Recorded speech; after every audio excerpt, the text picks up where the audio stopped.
খেতে হবে না, এবার পেট ফুটে যাবে, তাড়াতাড়ি পড়াটা দিলেই তো হয়। যত দেরি করবে ততই বিকেলে টিফিন দেরি হবে।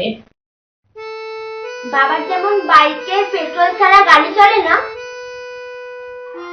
আমারও খালি পেটে পড়া ঢুকবে না।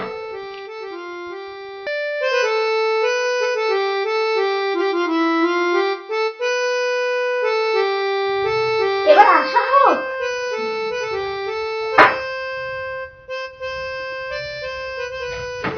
অনেকদিন পিঠে পড়ে না, নে পড়া শুরু কর। থাক, আজ আর পড়া দিতে হবে না, আজ এই রবীন্দ্রনাথের কবিতাই পড়ানো হোক।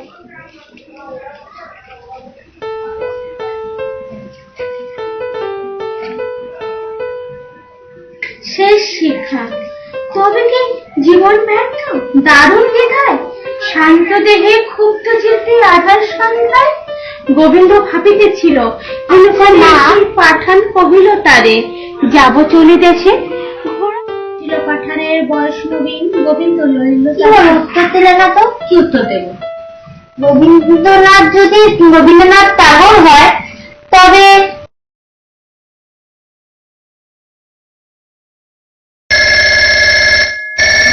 মাসির ফোনটা এসছে। হ্যালো হ্যালো, আরে না না, এমনি ফোন করলাম, অনেকদিন ফোন করা হয় না, তাই আর কি একটু ভাবলাম খবর নিই।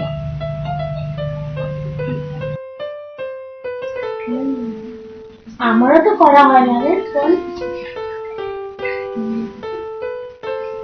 শোনাই, ওর কথা বলিস না, ওর পড়াশোনা এখন কচ্ছপের গতিতে চলছে রে।